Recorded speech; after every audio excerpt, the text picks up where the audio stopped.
తల్లిదండ్రులు కావాలనుకునే మీ కలని నిజం చేసుకోండి. ఆర్థిక స్థితికి అనుకూల పద్ధతిలో మామ్ ఐవీఎఫ్ తో. నమస్తే, నేను Kavitha. Welcome to I dream news. తెలంగాణలో తాము అధికారంలోకి వస్తే బీసీనే సీఎం అవుతారంటూ ప్రధానమంత్రి నరేంద్ర మోదీ మొన్న ప్రకటన చేశారు. ఇక మాదిగల పోరాటానికి తన సంపూర్ణ మద్దతు ఉంటుంది అంటూ మరో ప్రకటన చేశారు ప్రధాని నరేంద్ర మోదీ. ఇప్పటిదాకా ఉన్నటువంటి హిందూ జాతీయవాదానికి తోడుగా సోషల్ ఇంజనీరింగ్ కూడా బీజేపీకి యాడ్ అయిందా? ఎలా చూడాలి? ప్రస్తుతం మనతో పాటుగా ఉన్నారు ప్రొఫెసర్ ఘంటా చక్రపాణి గారు. చక్రపాణి గారు, ఇప్పటిదాకా దేశం కోసం, ధర్మం కోసం, లేకుంటే హిందువులు, జాతీయవాదం ఇలాంటివన్నీ చూసాము. తెలంగాణ ఎలక్షన్స్కి సంబంధించి బీసీఏ సీఎం అవుతాడనడంతో పాటుగా ఎంఆర్పిఎస్ చేస్తున్నటువంటి పోరాటానికి సంపూర్ణ మద్దతు ఉంటుంది అన్నారు. సో సోషల్ ఇంజనీరింగ్ మారుతోందా? ఎలా ఉంది అసలు? మనం మీకు గుర్తుంటే మనము ఒక 4 months బ్యాక్, బహుశా 4 months బ్యాక్ మన ఫస్ట్ లేయర్లో ఇంటర్వ్యూస్లో చెప్పాను నేను. ఈ ఉత్తరాది పార్టీల నినాదాలు, హిందుత్వ నినాదం ఉండొచ్చు, లేకపోతే కర్ణాటకలో చూసినాం మనం. అంటే అటువంటి దేశం కోసం, ధర్మం కోసం, హిందుత్వ కోసం, రామ మందిరం కోసం ఇట్లా నినాదాలు సౌత్ ఇండియాలో పనిచేయవు అనేటువంటి మాట మనం కర్ణాటక ఎన్నికల కంటే ముందు విశ్లేషణలో చెప్పుకున్నాం. అది రుజువైంది. కర్ణాటకలో వాళ్ళు చేయనటువంటి ప్రయత్నం, వేయనటువంటి భంగిమ లేదు.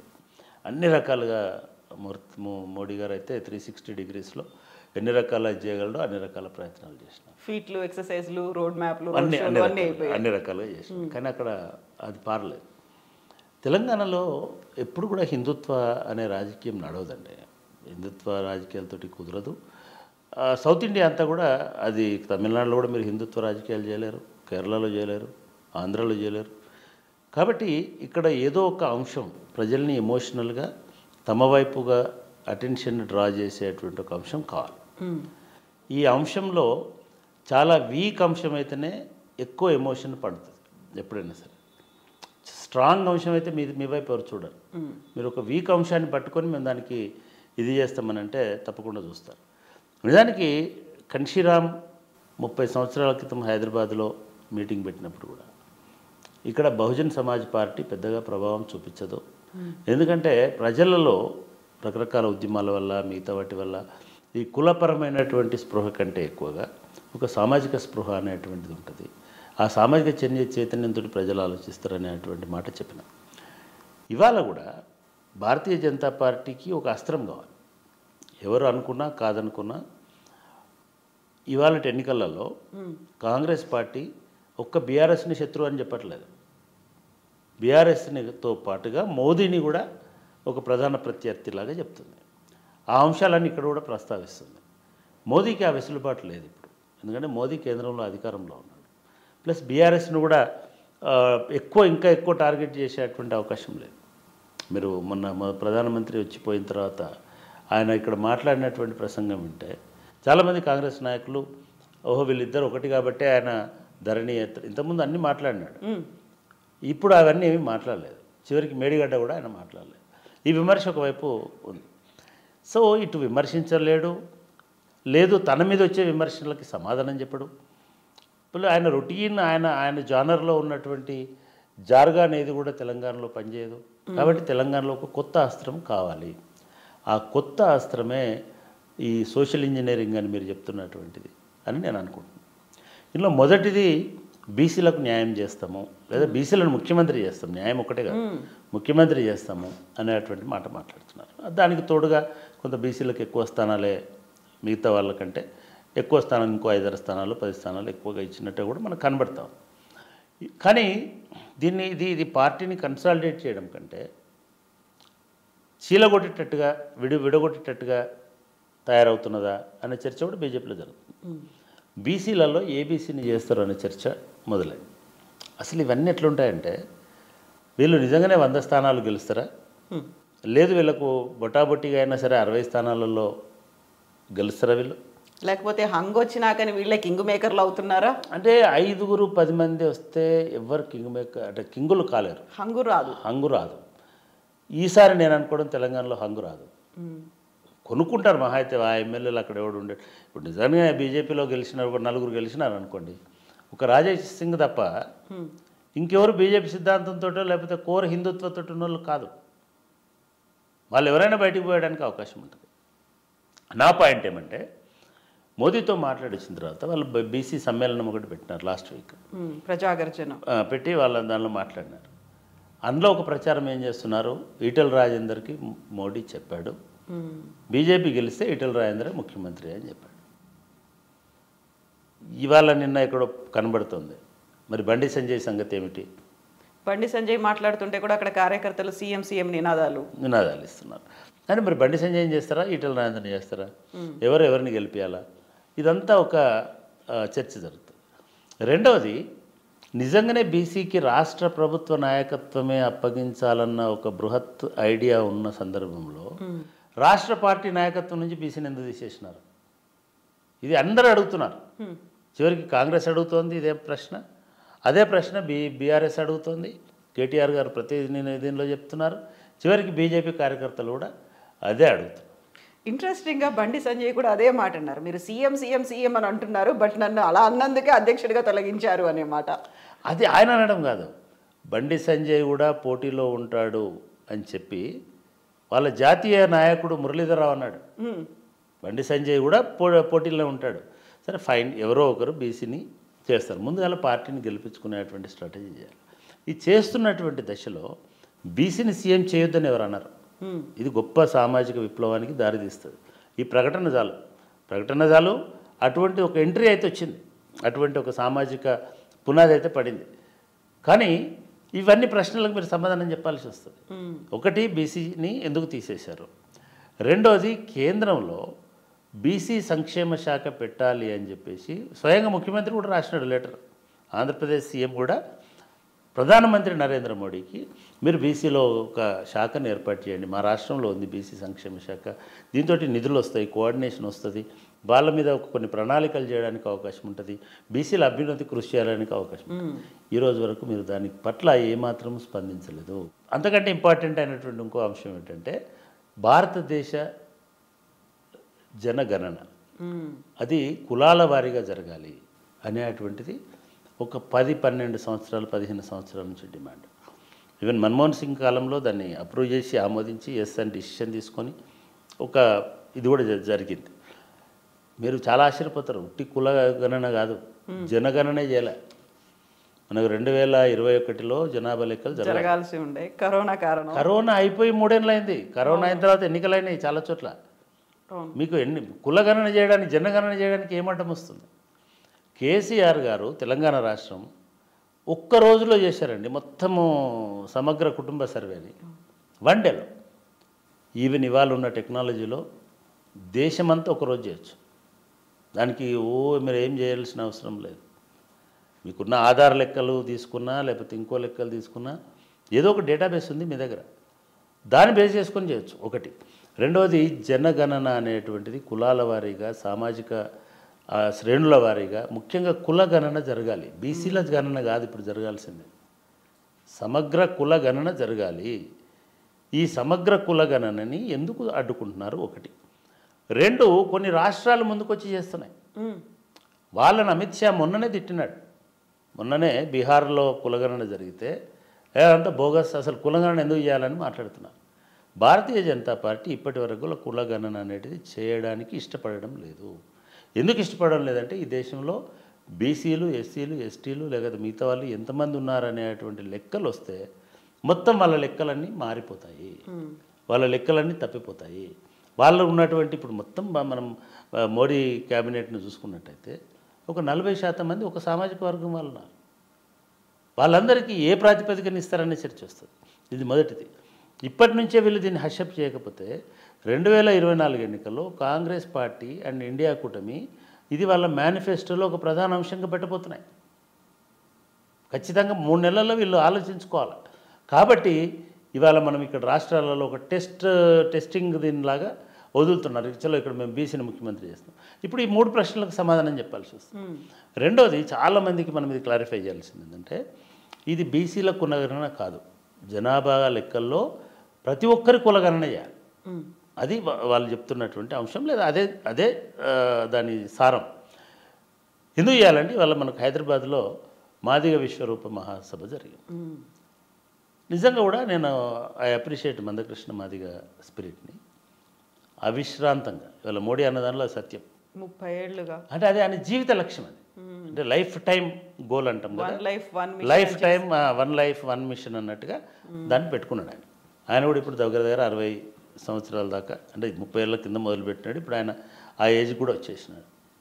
ఇప్పటివరకు ఎందుకు నెరవేరలేదు? మీకు చిత్తశుద్ధి ఉంటే ఈ రాష్ట్ర శాసనసభ 2 సార్లు తీర్మానం చేసి పంపించింది. పర్సనల్గా కూడా మీకు రిప్రజెంటేషన్స్ ఇచ్చినారు. ఇది ఒక రాష్ట్ర సమస్య కాదు, దేశవ్యాప్తంగా ఉన్నటువంటి సమస్య. గతంలో ఇంప్లిమెంట్ అయినటువంటి సమస్య ఈ రాష్ట్రంలో, దాన్ని మళ్ళీ ఎత్తేసినారు. ఎందుకని మీరు ఆ న్యాయ చిక్కులనో లేకపోతే రాజ్యాంగపరమైన సమస్యలను సవరించలేకపోయారు? మందకృష్ణ కాళ్ళకు బల్పం కట్టుకొని మీ చుట్టూ తిరిగినాడు కదా, ఇన్నిసార్లు వచ్చినాడు కదా, మీ కడుపులో తలపెట్టినాడు కదా. ఆయన నిజంగా కూడా ఇవాళ ఆయన అంత ఉద్వేగంలో ఉన్నాడు కదా. ఈ 10 సంవత్సరాల సమయంలో మీకు ఆ తీరిక లేకపోయిందా? మీరే కదా పవర్లో ఉన్నారు కేంద్రంలో. ఒక ఆర్డినెన్స్, ఒక చట్టము, ఒక పార్లమెంటు ద్వారా బిల్లు ద్వారా ఒక ఇది తీసుకొచ్చి ఆ న్యాయపరమైన చిక్కులు ఏమైనా ఉంటే వాటన్నిటిని మీరు ఎందుకు పరిష్కరించలేకపోయినారు? ఇవాళ కూడా మీరు ఏం చెప్పారు? సంపూర్ణ మద్దతు అన్నారు. మద్దతు ఇస్తారండి, ఎన్నికలు ఉన్నాయి కాబట్టి మద్దతు ఇస్తారు. రేపు మళ్ళీ ఎన్నికలు, పార్లమెంట్ ఎన్నికలు వస్తారు కాబట్టి ఎన్నికల అస్త్రంగానే ఉండాలన్నా గత 30 ఏళ్ళ నుంచి ఉన్నట్టుగా? దీన్ని ఎందుకని పరిష్కరించలేకపోయినారు? మిగతా వాటిని మేము అయోధ్యని 2.5 సంవత్సరాలు పూర్తి చేస్తామని చెప్పేసి కరెక్ట్గా ఎన్నికల టైం పూర్తి చేస్తున్నారు కదా. లేదు ఇంకొక దాన్ని మేము ఫలానా డేట్లోపు కంప్లీట్ చేస్తామని చేస్తున్నారు కదా. ఇది సింపుల్ కదండి. ఆల్రెడీ మీరు నెక్స్ట్ పార్లమెంట్లో పెట్టచ్చు. కనీసం ఆ హామీ ఇవ్వాలి కదా.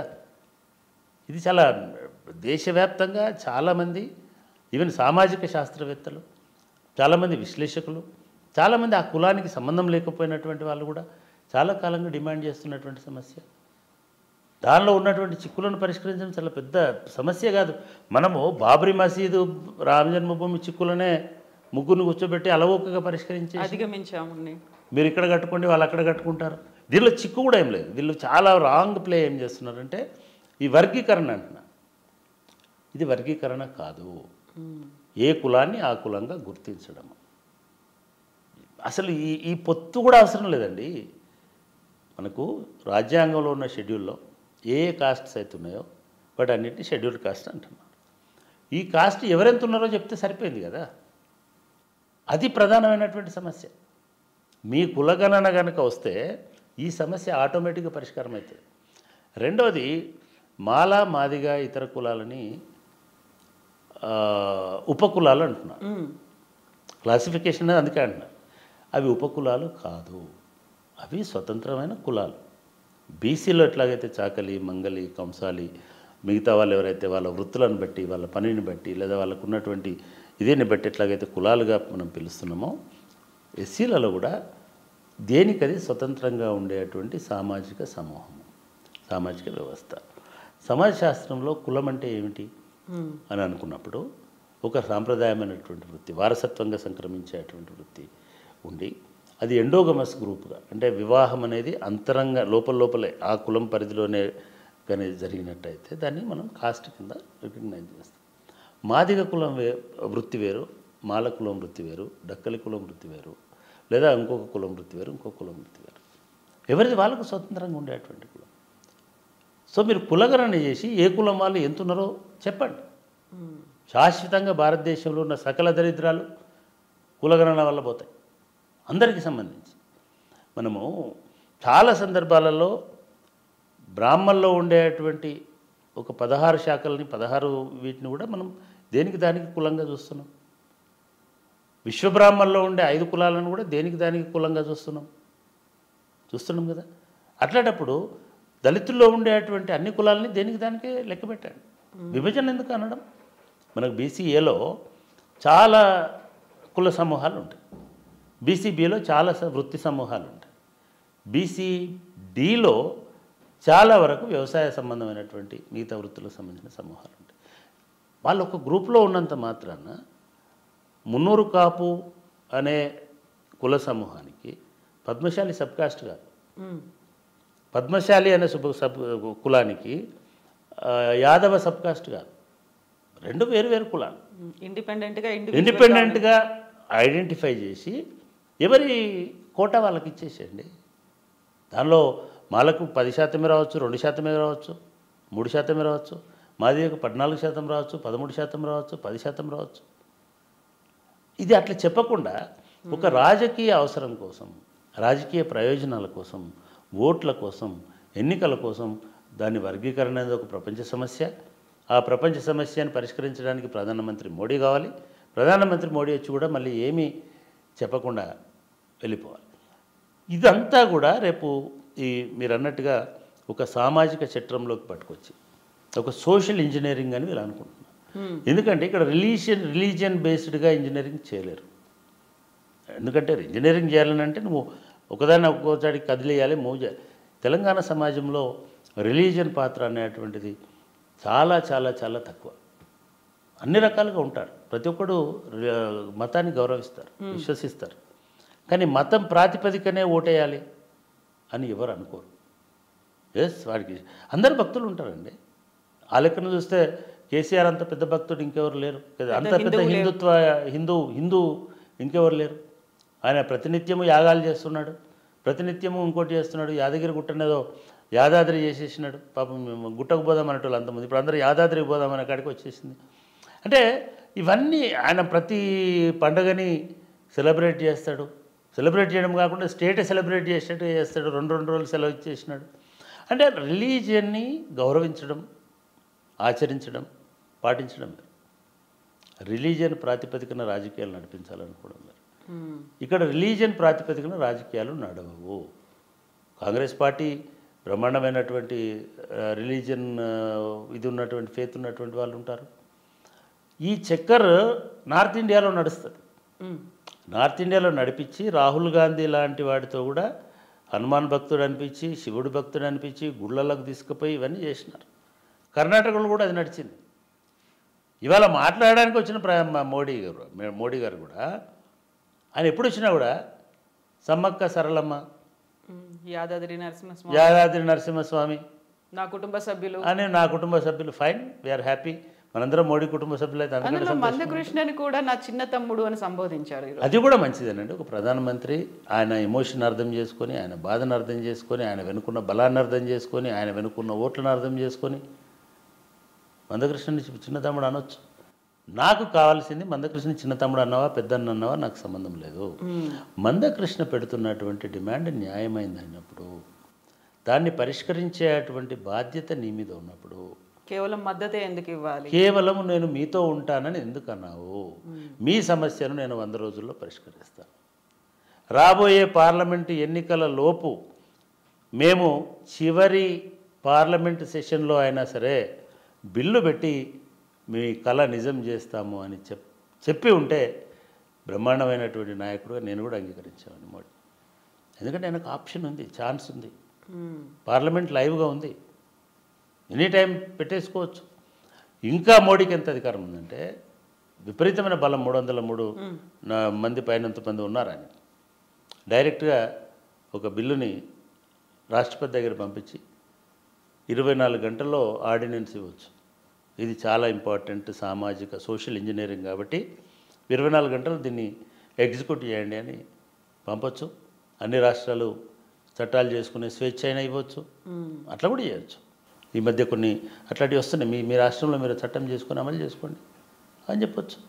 ఒక ఎగ్జిక్యూటివ్ ఆర్డర్ తోటి చేసుకోవచ్చు. ఇవన్నీ మేము రామ్నాథ్ కోవింద్ని చేసాము, లేకుంటే ద్రౌపది ముర్ముని రాష్ట్రపతిని చేసాము, ఫైన్, అవన్నీ ఉన్నాయి. బట్ ఏం చేస్తారు, ఏం చేయబోతున్నారు సమస్యకు పరిష్కారం? ఈ దేశంలో ప్రాబ్లం దరిద్రం ఏంటంటే ఎవరైనా ప్రైమ్ మినిస్టర్ అయితేనేమో వాళ్ళ ప్రతిభతోటి అయినట్టు, ప్రణబ్ ముఖర్జీ అయితేనేమో ఆయన తెలివితేటలతో రాష్ట్రపతి అయినట్టు, ద్రౌపది ముర్ము అయితేనేమో వీళ్ళు చేసినట్టు. అంటే సేమ్ మనం దొరతనం అంటాం కదా, పార్లర్లను అపాయింట్ చేసినట్టు. ఇది తప్పు. కులాన్ని బట్టి గుణం ఉండదు, గుణాన్ని బట్టే రామ్నాథ్ కోవింద్ని మీరు చేసినారు. రిజర్వేషన్ ఉండదండి దానికి. ద్రౌపది ముర్ముని ఆమెకున్నటువంటి ప్రతిభను బట్టి, గుణాన్ని బట్టి చేసినాం. ఒక మహిళను మేము తీసుకొచ్చి పెట్టినామంటే గౌరవం ఉంటుంది కనీసం. మిగతా చోట్ల ఎందుకు చేస్తలేరు మరి? చెప్తే బాగుండదు కానీ చాలా చోట్ల ఎందుకో మీరు అవి పాటిస్తలేరు. యూనివర్సిటీలు, సెంట్రల్ యూనివర్సిటీలలో ఎందుకో మరి వీళ్ళందరినీ తీసుకుపోయి వైస్ ఛాన్సలర్ని చేయట్లేదు, లేదు సిబిఐ డైరెక్టర్ని ఎందుకో దళితుని చేయట్లేదు, ఇన్ఫర్మేషన్ ఇన్ఫర్మేషన్ కమిషన్ కూరలు బీకేసి మాడభూషణం శ్రీధర్ అడిగిండు మీ సర్టిఫికెట్ అని మాడభూషణం శ్రీధర్ని ఇంటికి పంపించడానికి దాన్ని 3 సంవత్సరాలు చేసి కూరలు లేనివాడు అక్కడ ఉండాలి కాబట్టి తీసుకొచ్చి అక్కడ పెట్టినారు. నేను అడుగుతున్నా, సిబిఐ డైరెక్టర్ చేయండి, ఈడీ డైరెక్టర్ చేయండి, ఎందుకు చేయరు మీరు? లేదు ఈ దేశానికి హోమ్ మినిస్టర్ చేయండి, ఈ దేశానికి హోమ్ మినిస్టర్గా పెట్టండి, ఎందుకు గుజరాత్ ఆయనే ఉండాలా? ఇవన్నీ బయటికి చెప్పేటువంటి సోషల్ ఇంజనీరింగ్ గురించి మాట్లాడే వాళ్ళు బయటికి చెప్పారు. సామాజిక న్యాయాన్ని పాటించాలి జీవితంలో, ముఖ్యంగా రాజకీయ పార్టీలు ప్రజాస్వామ్యాన్ని శ్వాసించాలి, సామాజిక న్యాయాన్ని పాటించాలి, ప్రతి రంగంలో కూడా సామాజిక న్యాయాన్ని పాటించాలి. బోలెడంత మంది మీ ఎంపీలు ఉన్నారు, అసలు అష్యూర్డ్ ఎంపీలు ఎస్సీ ఎస్టీలో ఉన్నారు, ఎందుకంటే వాళ్ళ రిజర్వ్డ్ కాన్స్టిట్యున్సీస్ ఉన్నాయి. మిగతా కులాలు, మోదీ కులం ఆయన ఇంకొక ఆయన ఉండకపోవచ్చు మొత్తం పార్లమెంట్లో, ఎందుకంటే ఆయన గానుగా పట్టే కులం, బీసీ కులం, వాళ్ళు చాలా తక్కువ మంది ఉంటారు రిప్రజెంటేషన్. కానీ మాదిగలు బోల్డంత మంది ఉన్నారు కదా. ఒక అష్యూరెన్స్లో మేము హోమ్ మినిస్టర్ని రేపు ఆయనే బిల్లు పెట్టాలి కాబట్టి హోమ్ మినిస్టర్ని మేము మాదిగని పెడతాము, ఒక ఆయనని. మాదిగ అంటే వేరు స్టేట్లలో వేరు డిఫరెంట్ పేర్లలో ఉన్నారు కదా, ఆ అష్యూరెన్స్ ఎవరు ఉంటారు? సో ఇదంతా కూడా ఒక రాజకీయ, ఇప్పుడు సౌత్లోకి రావాలంటే ఇక్కడ కాదు, ఇక్కడ ఇది చేయడం వల్ల మహారాష్ట్ర, కర్ణాటకలో కూడా చాలా బలమైనటువంటి సామాజిక వర్గం ఉంది మాదిగా, అదేవిధంగా మహారాష్ట్రలో ఉంది. సౌత్లోకి ఎంట్రీకి ఇది ఒక చక్కటి వాహనము అని మోడీ గారు అనుకుంటున్నారేమో అని అనిపిస్తుంది వాళ్ళు ఇచ్చినటువంటి దానిలో. అదేవిధంగా ఎన్నికలలో కూడా ఏదో ఒక సిగ్నిఫికెంట్ స్లోగన్ అనేది ఉండాలి కాబట్టి, ఆ సిగ్నిఫికెంట్ స్లోగన్ అనేటువంటిది మతం రూపంలో వస్తే తెలంగాణ ప్రజలు దాన్ని పట్టించుకోరు కాబట్టి బీసీ అనేటువంటి నినాదంతో వచ్చింది. అయినా సరే ఈ రెండిటికి మనము సపోర్ట్ చేయాలి, ఎందుకంటే అది సక్సెస్ అయినా ఫెయిల్ అయినా. బీసీ స్లోగన్ సక్సెస్, చాలామంది అంటున్నారు ఇలా ఈ స్లోగన్ అనవసరంగా అది సక్సెస్ అయినా ఫెయిల్ అయినా ఒక బీసీ సామాజిక వర్గంలో ఒక చర్చ అయితే అవుతుంది, రేపు మిగతా పార్టీల మీద ఒత్తిడి అయితే వస్తుంది, బీసీలను నిర్లక్ష్యం చేయకూడదనేటువంటి ఒక ధోరణి అయితే పార్టీలలో వస్తుంది. రేపటి ఎలక్షన్లలో, మళ్ళీ ఎలక్షన్లలో కనీసం మిగతా కాంగ్రెస్ లాంటి పార్టీకైనా సెక్యులర్గా, ఓపెన్గా, నేషనల్గా ఉండేటువంటి అవసరాలను దృష్టిలో పెట్టుకుని వాళ్ళలో కూడా బీసీలను చెప్పలేము. ఈ ఎలక్షన్లలోనే రేపు ఆ డిమాండ్ రావచ్చు, బీసీని ముఖ్యమంత్రి చేస్తేనే మేము మద్దతు ఇస్తామని చెప్పొచ్చు ఎవరైనా. ఎందుకంటే తెలుగు రాష్ట్రాలకు ఇది చాలా ఇంపార్టెంట్. దక్షిణాదిలో ఉన్న ఈ 5 రాష్ట్రాలలో అన్ని రాష్ట్రాల్లో బీసీలు ముఖ్యమంత్రులు అయినారు. కేరళలో అయినారు, తమిళనాడు అయితే పూర్తిగా 50% కాలం బీసీల చేతిలోనే ఉంది, కర్ణాటకలో అయితే చాలా కాలం బీసీ ముఖ్యమంత్రులు ఉన్నారు. ఒక్క తెలంగాణ, ఆంధ్రప్రదేశ్లో మాత్రమే, ఉమ్మడి ఆంధ్రప్రదేశ్లో కూడా ఒక్కరు కూడా బీసీ ముఖ్యమంత్రి కాలేదు, ఒక్క సందర్భంలో కూడా కాలేదు. 54% ఈ ఆంధ్ర తెలంగాణలో ఉన్నప్పుడు చాలా పెద్ద బీసీ సంఘాల లీడర్లు పోయి ముఖ్యమంత్రుల దగ్గర దాసోహం అయిపోయి ఎమ్మెల్సీలు అయినారు, మంత్రులు అయినారు, రాజ్యసభ మెంబర్లు అయినారు, సకలమైనారు. కానీ ధైర్యంగా మేము ముఖ్యమంత్రిని చేస్తాం బీసీని ఎవరు. ఎస్సీ కూడా అయినాడు ఒకసారి, దామోదరం సంజీవయ్య గారు తక్కువ కాలమైనప్పటికీ ఆయన ఒక ముఖ్యమంత్రిగా ఉన్నారు ఉమ్మడి రాష్ట్రానికి. కానీ బీసీలు చాలామంది, దేవేందర్ గౌడ్ లాంటి వాళ్ళు ఉండొచ్చు, గౌతులచ్చన్న నుంచి మొదలుపెట్టి చాలామంది హేమీలు ఉన్నప్పటికీ కూడా వాళ్ళని ముఖ్యమంత్రి కానియలేదు. డిప్యూటీ సీఎంలు అయ్యారు. డిప్యూటీ సీఎంలు అనేది జగన్ వచ్చిన తర్వాత జిల్లాకు ఒక డిప్యూటీ సీఎం చేసేసినాడు. మన దగ్గర దామోదర్ రాజనరసింహ ఎస్సీ సామాజిక వర్గం నుంచి అయినాడు. పాపం బీసీలు ఇక్కడ కూడా డిప్యూటీ సీఎం జగన్నాథరావు గారు అని 70s ఒక సందర్భంలో ఆయన డిప్యూటీ సీఎం అయినాడు. సో అంటే డిప్యూటీ సీఎం అనేటువంటిది జస్ట్ 6th ఫింగర్ అంటారు, తెల్ల ఆయనకు అంతే, దానిలో ఏమీ ఉండదు. తెల్లేనుగైనా అమ్మో ఏనుగు అనుకుంటారు. ఇప్పుడు ఆంధ్రప్రదేశ్లో 5-4 ఉన్నారు డిప్యూటీ సీఎంలు. సో ఏం లాభమో, ప్రతి ఒక్క డిప్యూటీ సీఎం మంత్రిలాగానే ఆయనకు శాఖ ఇస్తారు, పేరు డిప్యూటీ సీఎం అని చెప్తారు. సో కాబట్టి బీసీలకు నిజంగానే రాజకీయ ప్రాధాన్యత రావాలి. ఇవాళ 34 సీట్లు ఇచ్చినటువంటి భారతీయ జనతా పార్టీ రేపు 50 స్థానాలు ఇవ్వాలి. మిగతా పార్టీలు కూడా దాన్ని అనుసరించాలి. డెఫినెట్గా బీసీలకు ఆ సాధికారత లభించాలి. రెండవది ఖచ్చితంగా పూర్తి స్థాయిలో మాదిగలకు న్యాయం జరగాలంటే పార్లమెంట్ ద్వారా ఒక చట్టబద్ధమైనటువంటి ప్రక్రియకి ప్రధానమంత్రి మోదీ నడుము కట్టాలి. ఈ పార్లమెంటు ముగిసేలోపు మళ్ళీ పార్లమెంట్ ఎన్నికల లోపు న్యాయపరమైనటువంటి డిమాండ్ని పరిపూర్ణం చేసేటువంటి దిశగా ఆయన ప్రయత్నం చేయాలి. అటువంటి స్పష్టమైన హామీ ఇస్తేనే దళితులు ఎవరైనా సరే మోదీని నిజంగానే నమ్మి భారతీయ జనతా పార్టీని నిజంగానే నమ్మేటువంటి అవకాశం ఉంటుంది. ఎస్ అండి, thank you so much Chakrapani గారు, థ్యాంక్ యూ.